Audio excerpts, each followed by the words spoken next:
Hello students, पिछले class में हम लोग देखे थे रियल नंबर के इंट्रोडक्शन के बारे में। आज हम लोग उसके कुछ क्वेश्चन को करेंगे। चलिए क्वेश्चन करने से पहले पिछले क्लास के बारे में कुछ रिपीट कर लेते हैं ताकि हमें पीछे वाला याद रहे, ताकि क्वेश्चन करने में आसान रहे। चलिए, सबसे पहले पॉइंट कल हम देखे थे प्राकृत संख्या। क्या? प्राकृत संख्या। प्राकृत संख्या किसको कहे थे? प्राकृत संख्या किसको कहे थे? तो गिनती के संख्या को हम क्या कहे थे? प्राकृत संख्या। कहाँ से होता था? एक से लेके जहाँ तक हो सब क्या कहलाता था? प्राकृत संख्या। इसके बाद था पूर्ण संख्या। क्या था? पूर्ण संख्या। पूर्ण संख्या किसको कहे थे? गिनती के संख्या में हम जीरो को मिला देते हैं तो कौन सा संख्या बनता था? पूर्ण संख्या का समूह बनता था। यानी कि जीरो से लेके जहाँ तक संख्या जो बनेगी वह क्या कहलाएगी?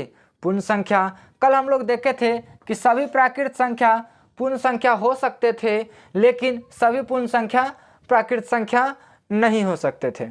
चलिए, अगला पॉइंट था पूर्णांक। क्या था? पूर्णांक। पूर्णांक किसको कहते हैं? तो पूर्ण संख्या यानी कि जीरो से लेके प्लस वाला सभी संख्या और इसका माइनस वाला मिलाने पर जो समूह बनता है, यह कैसा संख्या बनता है? पूर्णांक।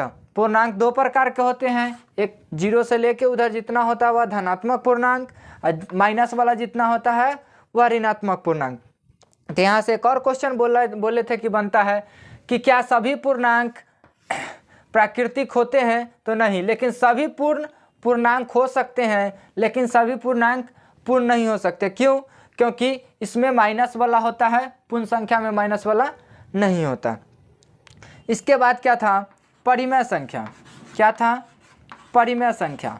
परिमेय संख्या हम लोग कल देखे थे, वैसी संख्या जिसको p/q के रूप में लिखा जा सके और q हमारा क्या नहीं होना चाहिए? जीरो। इसके बारे में हम कल डिस्कस किए थे कि q हमारा किस लिए जीरो नहीं होना चाहिए। जो आदमी नहीं पिछला वीडियो देखे हैं वह जाके वीडियो देख लीजिएगा, आई बटन में लिंक होगा या डिस्क्रिप्शन में लिंक होगा, जाके देख लीजिएगा। चलिए, परिमेय संख्या किसको कहेंगे? तो वैसी संख्या जिसको p/q के रूप में लिखा जा सके और q जीरो के बराबर नहीं होना चाहिए। इससे क्वेश्चन आता है, क्या सभी पूर्णांक परिमेय संख्या हो सकते हैं? तो हाँ, सभी पूर्णांक परिमेय संख्या हो सकते हैं। तो कल हमने एक याद रखने के लिए बेहतर नोट्स बनाया था कि ऊपर से नीचे की तरफ आएंगे तो हम कह सकते हैं कि हाँ, ई वाला इसमें हो सकता है, ई वाला इसमें हो सकता है, ई वाला इसमें हो सकता है। वही नीचे से ऊपर की तरफ चलेंगे हम तो ई वाला इसमें नहीं हो सकता है, ई वाला इसमें नहीं हो सकता है, ई वाला इसमें नहीं हो सकता। पीछे तक आपका कंसेप्ट क्लियर है? चलिए, अब आगे कुछ क्वेश्चन है, इसका हम लोग कुछ क्वेश्चन को करके समझते हैं। चलिए क्वेश्चन देखते हैं। फर्स्ट नंबर एक्सरसाइज 1 के ए के फर्स्ट नंबर क्वेश्चन कहता है, नीचे दिए गए कथनों में सत्य और असत्य कथनों को पहचान करना है। यानी कि जो भी नीचे क्वेश्चन दिया गया है इसमें सही कौन है और गलत कौन है, इस कथन को पहचान करना। सबसे पहला क्वेश्चन देखिए क्या कहता है। ये नंबर, प्रत्येक पूर्णांक एक परिमेय संख्या भी है। क्वेश्चन का कहना है प्रत्येक पूर्णांक एक परिमेय संख्या भी है। देखिए, हमने जब आपको पूर्णांक बताया था तो पूर्णांक किसको बताया था? प्लस वाला भी हो सकता है, माइनस वाला भी हो सकता है, जीरो वाला भी हो सकता है। तो हम तो पूर्णांक समझते हैं कौन है, कहा है परिमेय संख्या। परिमेय संख्या क्या? p/q के रूप में। तो कल हम आपको एग्जाम्पल बताए थे कि कोई पूर्णांक क्या होगा? माइनस, मान लीजिए 3 पूर्णांक है और इसको हम परिमेय संख्या लिखना चाहते हैं तो बटा में इसको 1 दे सकते हैं।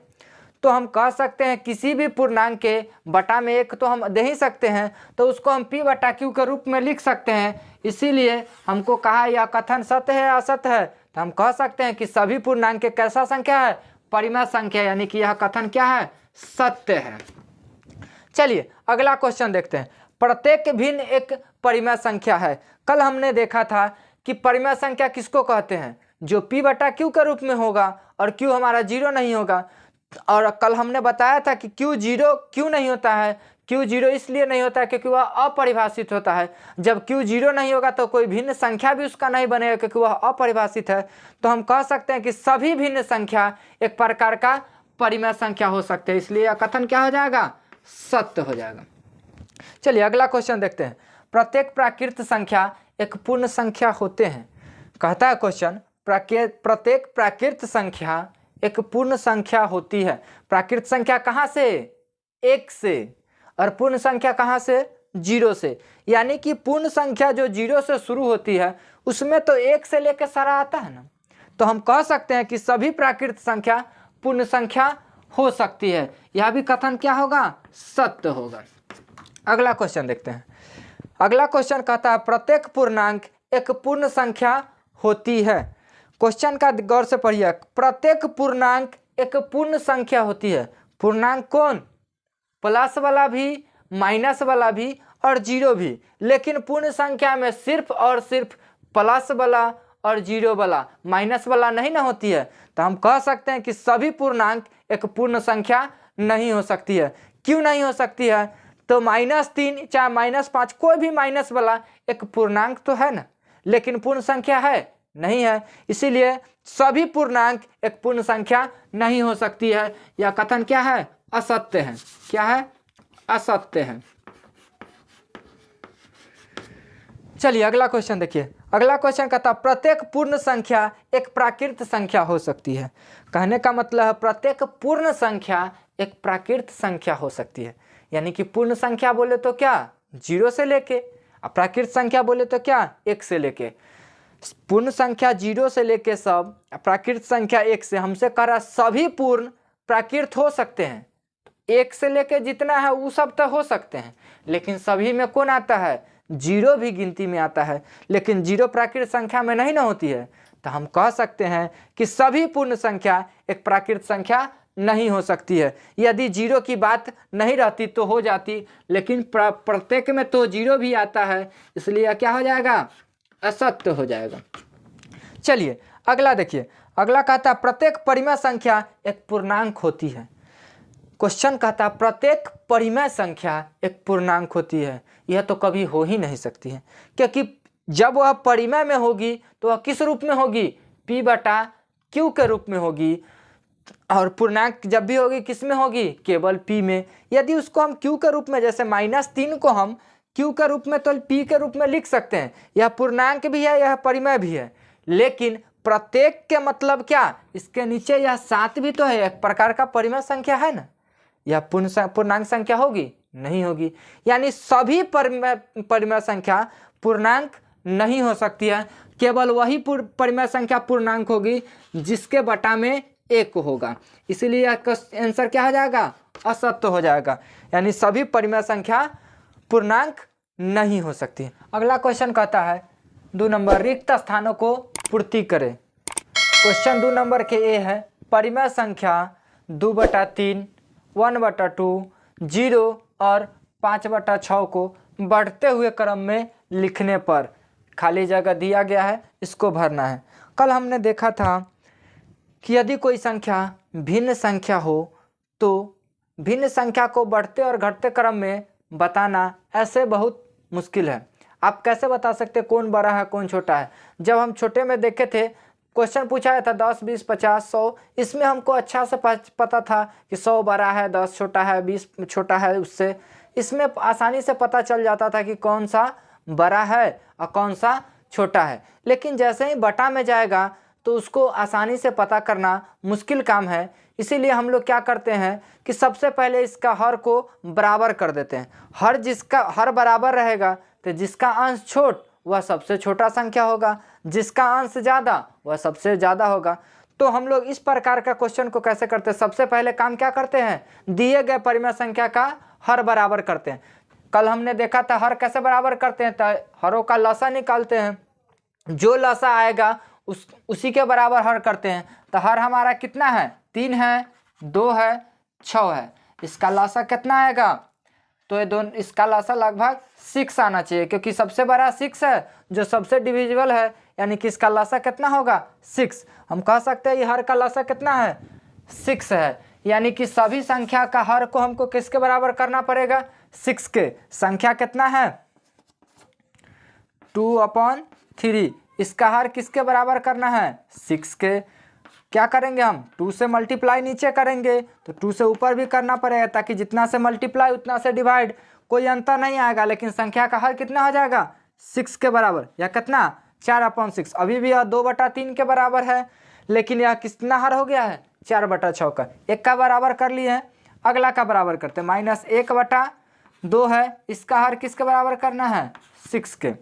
देखिए कितना से 3 से मल्टीप्लाई करेंगे 6 हो जाएगा, 3 ऊपर भी यानी डिवाइड कर देंगे उससे, हम कह सकते हैं कितना -3/6। अगला 0 है, उसका हर तो हम 6 लिख ही सकते हैं, कुछों से गुना करेंगे वह उतना ही रहेगा, तो 0/6 इसको हम आसानी से लिख सकते हैं। और यह 5/6, इसका हर पहले से कितना है 5/6 है। देखिए हर बराबर हो जाने से हमको क्या फ़ायदा मिला कि हर बराबर है तो हम आसानी से पहचान सकते हैं कि कौन सा बड़ा है कौन सा छोटा है। जब हर बराबर हो गया तो इसको घटते क्रम में कहे तब, चाहे बढ़ते क्रम में कहे तब।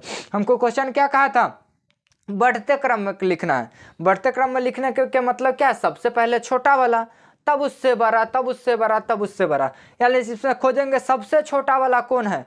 तो हर तो सबका बराबर है, अंश जिसका छोटा वह सबसे छोटा। तब यहाँ क्या आता है, एगो 0 है एगो -3 है, दोनों में सबसे छोटा कौन। तो याद रखिएगा माइनस में जितना बड़ा वैल्यू होगा उतना ही छोटा होता है, और 0 क्या होता है माइनस से बड़ा होता है। तो इसमें सबसे छोटा कौन है -3/6, और यह -3/6 किसका वैल्यू है 1/2 का, यानी सबसे छोटा कौन होगा इसमें -1/2। इससे बड़ा कौन सा होगा तो 0 वाला, 0 किसका वैल्यू है 0 का है। उससे बड़ा 4/6 5/6, यानी इससे बड़ा कौन है 4/6, 4/6 किसका मान है 2/3 के, यानी यहाँ कितना हो जाएगा 2/3। अब सबसे बड़ा कौन 5/6, इसको आसानी से हम बना सकते हैं। याद रखिएगा बढ़ते क्रम घटते क्रम जब भी परिमेय संख्या का दे तो सबसे फर्स्ट स्टेप कि दिया गया संख्या का हर को बराबर कर लेंगे। हर जब बराबर हो जाएगा तो हम आसानी से इसको पहचान सकते हैं कि कौन सा बड़ा है कौन सा छोटा है। अंश को देखेंगे, अंश जिसका छोटा वह सबसे छोटा, जिसका अंश बड़ा वह सबसे बड़ा। नेक्स्ट क्वेश्चन, अगला क्वेश्चन को देखिए, यह कितना दिया गया है 3/4 है। कितना है 3/4, या 4 3 2, इस सबका लसा कितना आ जाएगा, हर कितना है तीनों का 4 3 2, इसका लसा कितना हो जाएगा 4 तिहाई 12 3 चौका 12 6 दूना 12, इसका एलसीएम लगभग कितना आएगा 12 आएगा। तो इसका 4 है, इसको हर ककरा बराबर के बराबर करने पे कितना से 3 से मल्टीप्लाई करेंगे, 3 से नीचे 3 से ऊपर, कितना हो जाएगा 9/12। अगला देखिए, अगला कितना है 4/3 है, इसको अभी हर कितना के बराबर 12 के, कितना से 4 मरतबे, 4 ऊपर भी 4 चौका कितना 16। अगला देखिए कितना है 5/12, इसको कितना से करेंगे 5/2 है, कितना से करेंगे 12 के लिए 2 छक 12, ऊपर भी 6 6 5 30, हर बराबर हो गया है। देखिए इसका भी कहाँ गया 4 तिहाई 12, सॉरी 4 तिहाई 12, यह कितना आया 9/12, यह 16/12, यह 30/12। हमको क्वेश्चन क्या कहा था, परिमेय संख्या दिया गया है, इसको घटते क्रम में लिखने पर सजाना है। इसको घटते क्रम में क्या, सबसे पहले बड़ा वाला, इसमें देखिए सबसे बड़ा कौन है 30/12 बड़ा है, 30 किसका मान है 5/2 के, यानी कि सबसे बड़ा कौन हो जाएगा 5/2 हो जाएगा। अब उससे छोटा देखिए कौन है 16/12, 16/12 किसका मान है 4/3 के। अब सबसे छोटा कौन 9/12, वह किसका मान है 3/4 के। आसानी से ऐसा क्वेश्चन कर सकते हैं, सिर्फ स्टेप ध्यान रखना है। सबसे पहला हर बराबर कर लेना है, हर बराबर करके और उसको हम देखेंगे जो बड़ा वह बढ़ते क्रम में कहे तो सबसे पहले छोटा वाला को, तब बड़ा वाला को, बड़ा वाला को। यदि घटते क्रम में कहे तो सबसे पहले बड़ा वाला को, उसके बाद छोटा वाला करके हम इसको आसानी से करते रहेंगे। अगला क्वेश्चन देखिए, संख्या रेखा पर निम्नलिखित संख्याओं को प्रदर्शित करें। क्वेश्चन कहता है संख्या रेखा पर निम्नलिखित संख्याओं को प्रदर्शित करें। कल हमने संख्या रेखा देखा था, चलिए संख्या रेखा कैसे बनता। पहला क्वेश्चन कहता है 2/3। सबसे पहले संख्या रेखा कहाँ है, संख्या रेखा किसको कहते हैं, तो वैसी रेखा सरल रेखा जिसको हम असीमित दूरी तक बढ़ा सकते हैं और उसी पर संख्या सजाना क्या कहलाता है? संख्या रेखा कहलाता है। संख्या कैसे सजाते हैं? बीच में 0, दाहिने तरफ बढ़ेंगे प्लस में, बाएं तरफ बढ़ेंगे माइनस में। बाएं तरफ किस चीज़ में? माइनस में। देखिए हमारा संख्या कितना है? 2/3। कल हम बताए थे कि परिमेय संख्या चाहे भिन्न संख्या दोनों एक प्रकार के हैं। इसके क्या प्रकार होते हैं? 3। समुचित भिन्न संख्या, विषम भिन्न संख्या, मिश्रित भिन्न संख्या। हमने कहा था कि ऊपर वाला जिसका छोट होगा नीचे वाला बड़ा होगा वह कैसा भिन्न संख्या कहलाएगा? समुचित भिन्न संख्या कहलाएगा। और समुचित भिन्न संख्या जब भी होगा कहाँ होगा? 0 से बड़ा होगा और 1 से छोटा होगा। यानी कि वह जब भी होगा 0 और 1 के बीच में होगा। प्लस में होगा तो प्लस बगल साइड होगा, माइनस में होगा तो माइनस साइड होगा। तो यह कैसा है? समुचित भिन्न संख्या। यह हमारा कहाँ होगा? 0 और 1 के बीच में होगा। अब बात आती है 0 और 1 के बीच में कहाँ होगी? तो हम कल बताए थे कि इसका हर बताता है कि कहाँ होगी। हर कितना है? 3। यानी कि यह किसी चीज़ को कई भाग में बांटा गया होगा? 3 भाग में। चलिए इसको हम 3 भाग में बांटते हैं। कल बताए थे कि 3 भाग में सेपरेशन करने के लिए क्या गो चिन्ह खींचेंगे? 2 चिन्ह खींचेंगे। उससे कम चिन्ह खींचते हैं ताकि उतना सेपरेशन हो जाए। पहला चिन्ह कितना के बराबर? 1/3। दूसरा 2/3। देखिए तीसरा यह 3/3 कट के 1 हो जाता है। तो हमको कितना कहा गया है संख्या रेखा पर दर्शाने के लिए? 2/3। 2/3 हमारा यही ना है संख्या रेखा पे। नेक्स्ट क्वेश्चन कितना कहता है? 7/4। उसके लिए क्या करेंगे हम? यह ए का डायग्राम है। बी का डायग्राम के लिए क्या करेंगे? फिर से हम एक संख्या रेखा लेंगे, इस पे संख्या सजाएंगे। बीच में क्या होगा? 0, दाहिने साइड प्लस, बाएं साइड माइनस। हमारा कितना है? 7/4। कल हमने बताया था कि यदि ऊपर वाला बड़ा नीचे वाला छोटा तो कैसा भिन्न संख्या? समुचित भिन्न संख्या। कैसा? समुचित भिन्न संख्या। और समुचित भिन्न संख्या को हम क्या करते हैं? सबसे पहले मिश्रित भिन्न संख्या में बदलते हैं और तब इसको हम बताते हैं कि वह कितना है, कहाँ से कहाँ के बीच में होगा। इसको मिश्रित भिन्न संख्या में बदलिए, कितना होगा? 1/3/4। 4 4, 4 3 7/4। यानी इसको हम इतना लिख सकते हैं। यानी कि यह पूर्णांक कितना है? 1 से कितना बड़ा है? तो 3/4। यानी यह 1 से बड़ा है तो किससे? 2 से छोटा होगा। यह 1 और 2 के बीच में होगा। अब 1 2 के बीच में कहाँ होगा? तो इसका हर बताता है कि कहाँ होगा। 1 2 के बीच में क्या गो? 4 गो सेपरेशन दिया गया होगा। यानी 4 टुकड़ा में बांटा गया होगा। तो इसमें हम क्या गो चिन्ह खींचेंगे? 3 गो। 1 2 3। पहला चिन्ह कितना के बराबर? 1/4। दूसरा 2/4। तीसरा 3/4। हमको कितना चाहिए? 1/3/4। देखिए यह 3/4 है, यह पूर्णांक है। 1/3/4। कंसेप्ट क्लियर है? अब अगला क्वेश्चन देखते हैं हमारा क्या है? -3/4। 5 कितना है? -3/5। उसके लिए हम एक और संख्या रेखा बनाते हैं। कितना? देखिए सी के लिए सबसे पहले संख्या रेखा बनाना। बीच में 0, दाहिने साइड प्लस, बाएं साइड माइनस।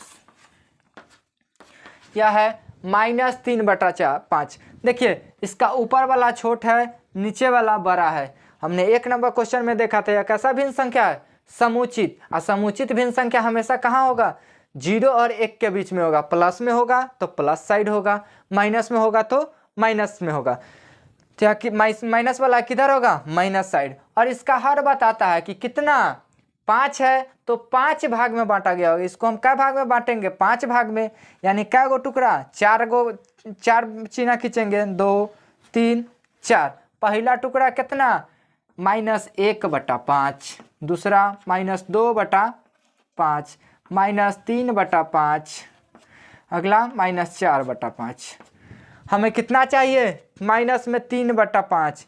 यही ना है -3/5। इसी तरह से हम किसी भी संख्या रेखा को आसानी से निकाल सकते हैं। अगला क्वेश्चन 4 नंबर। 1 और 2 के बीच 5 परिमेय संख्या ज्ञात करना। हमने पिछले क्लास में देखा है 1 और 2 के बीच यानी किसी भी परिमेय संख्याओं के बीच परिमेय संख्या निकालना पिछले क्लास में देखा था। जब एक परिमेय संख्या कहेगा तो हम फार्मूला का यूज करेंगे, चाहे ठीक बीचों बीच परिमेय संख्या कहेगा तो हम फार्मूला का यूज करेंगे, लेकिन एक से जब ज़्यादा परिमेय संख्या कहे तो हम फार्मूला का यूज नहीं करेंगे। पिछले क्लास में हम लोग देखे थे स्टेप क्या था, अगर एक से ज़्यादा पूछे तो सबसे पहले देखना है हर बराबर है या नहीं है। यदि हर बराबर है तो हमको जितना चाहिए उससे एक ज़्यादा से गुना करके और हम उसके बीच के परिमेय संख्या निकालते थे। लेकिन यदि हर बराबर नहीं है तो सबसे पहले उसका हर बराबर करते थे और हर बराबर करके और तब उसमें जितना कमता था उससे गुना करके हम निकालते थे। चलिए क्वेश्चन क्या कहा है, 1 और 2 के बीच परिमेय संख्या निकालना। देखिए इसका हर कितना है, ना कुछ है तो 1 है, इसका हर कितना है 1 है, यानी दोनों का हर बराबर है। तो हमको कहें कि यदि हर बराबर हो तो जितना कहेगा उससे एक ज़्यादा से गुना करेंगे, यानी कि 5 कहा है हम 6 से गुना करेंगे। पहला संख्या कितना है 1/1, इसमें नीचे ऊपर कितना से 6 से गुना करेंगे, कितना आएगा 6/6। अगला कितना है 2/1, इसमें भी कितना से गुना करेंगे 6 से, यह कितना आ जाएगा 12/6। देखिए हमको कितना का है 5, एक संख्या कितना हमारा अभी भी है 1/1 है, कटेगा 1/1, यह कटेगा 2 आएगा। संख्या हमारा उतना ही है लेकिन हमको इसके बीच के परिमेय संख्या मिल गया है। देखिए कौन कौन मिला, 6/6, इसके बाद क्या होगा 7/6, 8/6, 9/6, 10/6, 11/6। हमें देखिए टोटल 5 चाहिए था, 5 मिला, 1 2 3 4 5। इस प्रकार से हमको यदि 10 कहता तो हम दोनों में 11 से गुना करते और हमको कितना मिलता, इसी प्रकार से 10 परिमेय संख्या निकलता। 100 कहता हम 101 से गुना करते और उसके बीच के परिमेय संख्या निकालते और लिखते। कोई दिक्कत। चलिए अगला क्वेश्चन क्या कहता है 5 नंबर, 1 और 2 के बीच 1/3 और 1/2 के बीच। पहला क्वेश्चन ए नंबर, एक परिमेय संख्या निकाले। हमने कहा जब 1 और बीचों बीच कहेगा तो हम क्या करेंगे फार्मूला का यूज करेंगे। ए नंबर के लिए हम क्या करेंगे फार्मूला लगाएंगे। क्या होता है फार्मूला, a + b/2। ए क्या पहली परिमेय संख्या, बी क्या दूसरी परिमेय संख्या। ए कितना हो जाएगा 1/3 + 1/2 बटा कितना 2। सोल्व कीजिए इसको, कितना हो जाएगा एलसीएम इसका 6 ऊपर 2 + 3/2 बढ़ेगा, कितना जाएगा 5/6/2, यानी इतना में भाग देना है किससे हमको, इससे। यानी कि हम लिख सकते हैं इसको 5/6 भागा नहीं कुछ है बटा में 1, यानी 2/1, यानी इसको हम लिख सकते हैं 5/6 गुने 1/2 = 5/12। यह क्या है, ठीक बीचों बीच वाली परिमेय संख्या, यानी कि 1/3 और 1/2 के बीच में बीचों बीच वाली एक परिमेय संख्या है। लेकिन क्वेश्चन नंबर बी के लिए देखिए, बी हमें क्या कहा है 2 परिमेय संख्या निकाले, एक इससे ज़्यादा पूछा है। तो हम एक से ज़्यादा पूछे क्या करेंगे, हर बराबर कर देंगे। हर को बराबर कीजिए, दोनों का एलसीएम कितना आएगा 6, यानी 1/3 का भी हर किसके बराबर कर देना है 6 के। कितना से गुना कीजिए, 2 से नीचे 2 से ऊपर, या कितना हो जाएगा 2/6। अगला देखिए, अगला कितना है 1/2, इसका भी हर किसके बराबर कर देना है 6 के। कितना से 3 से नीचे 3 से ऊपर, कितना आ जाएगा 3/6, 2/6 3/6। हम कभी कल बताए थे कि कभी कभार निकालेंगे तो हमको उसके बीच कुछ परिमेय संख्या मिल जाएंगे, कभी कभी नहीं मिलते। जैसे यहाँ देखिए 2/6 3/6, इसके बीच में हमको एक भी परिमेय संख्या नहीं मिला है। हम क्या करते हैं, इसके बीच निकालना है कितना 2, तब हर बराबर हो गया तो हमको जितना चाहिए उससे एक ज़्यादा से गुना करेंगे। हमको 2 चाहिए, कितना से गुना करेंगे 3 से। 2/6 है, इसमें कितना से गुना करेंगे 3 से, कितना बनेगा 6/18। अगला कितना है 3/6, 3/6 है, इसमें कितना से गुना करेंगे 3 से, यह कितना बनेगा 9/18। अब इसके बीच 3 कहाँ 2 कहाँ हम निकालेंगे, देखिए कितना हो जाएगा 7/18, 8/18, दो परिमेय संख्या निकल गया कि ना। उसके बाद कितना होता है 9/18। चलिए अगला क्वेश्चन देखते हैं। अब क्वेश्चन है क्वेश्चन नंबर 6, कहता है 1/2 और 3/2 के बीच 3 परिमेय संख्या निकालना है। देखिए क्वेश्चन को गौर से, कितना है 1/2 और 3/2, दोनों का हर क्या है बराबर है, और ऊपर कितना है 1 है 3 है, इसके बीच में हमको एक परिमेय संख्या तो ऐसे ही मिल जाता है 2/2। अब हमें और कितना चाहिए, हमें कहा है 3 निकालना है, जिसमें से एक तो हमको इसके बीच में पहले से ही पता है। अब हमें कितना चाहिए 2 और चाहिए, यानी कि 2 चाहिए। तो हम हर बराबर है तो क्या करेंगे, एक ज़्यादा से गुना करेंगे, यानी कितना से 3 से कर देंगे। यानी 1/2 में कितना से 3 से नीचे 3 से ऊपर कितना बनेगा 3/6। अगला कितना है 3/2, इसमें भी 3 से नीचे 3 से ऊपर कितना बनेगा 9/6। इसके बीच कितना परिमेय संख्या लिखा जा सकता है 3/6 है। इसके बाद कितना आएगा 4/6, 5/6, 6/6, 7/6, 8/6, इतना होगा। इसमें से किसी भी 3 को आप लिख सकते हैं। चलिए अगला क्वेश्चन देखते हैं।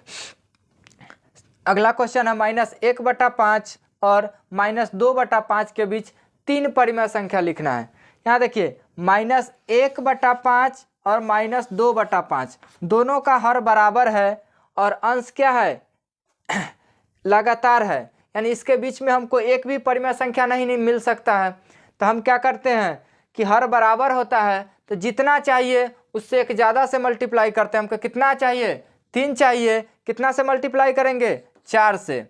-1/5 मल्टीप्लाई बाई कितना 4, कितना देगा -4/20। अगला कितना है -2/5 मल्टीप्लाई कितना से करेंगे 4 से ऊपर 4 से नीचे, कितना आएगा -8/20। इसके बीच के हम आसानी से लिख सकते हैं, कितना होगा -5/20, -6/20, -7/20। अगला 8/20 तो है ही है।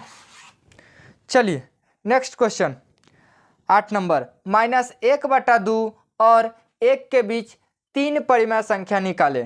कितना 1/2 और 1 के बीच 3 परिमेय संख्या निकाले।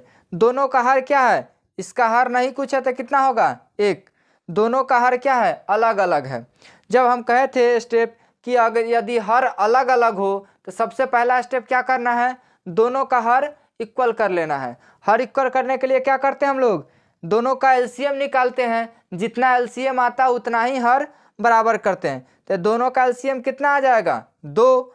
तो ये इसका हर तो पहले से ही 2 है, इसका 2 करना है, यानी कि यह -1/2 तो पहले से है, इसका हर 1/1 को हमको कितना कर देना है 2। इसके लिए क्या करेंगे 2 ऊपर 2 नीचे गुना करेंगे, कितना हो जाएगा 2/2। अब दोनों का हर बराबर हो गया है। अब हमको इसके बीच कितना निकालना है 3। अब देखिए तो इसमें कुछ मिला है -1/2 और 2/2 के बीच में कौन सा आ सकता है, तो आप कह सकते हैं 0 आ सकता है, 1/2 आ सकता है, यानी 2 तो हमको इसके बीच में आसानी से मिल जाएगा। लेकिन हमें चाहिए कितना 3, यानी 1 अभी भी हमें कम रहा है। तो 1 कम रहा है तो 1 से गुना करने पे तो कोई परिवर्तन ही नहीं होगा, यानी हम इसको कितना से गुना करेंगे 2 से। चलिए 2 से गुना कीजिए दोनों में, -1/2 में 2 से ऊपर 2 से नीचे कितना हो जाएगा -2/4। अगला कितना है 2/2, इसमें भी कितना से गुना करेंगे 2 से, कितना आएगा 4/4। अब ये दोनों के बीच हम आसानी से 3 परिमेय संख्या लिख सकते हैं। कितना हो जाएगा -1/4, 0/4, 1/4, 2/4, 3/4, इतना आएगा। इसके बीच के आप किसी भी 3 संख्या को लिख सकते हैं। चलिए आज का चैप्टर यहीं पर था। नेक्स्ट डे हम लोग देखेंगे 1 के बी।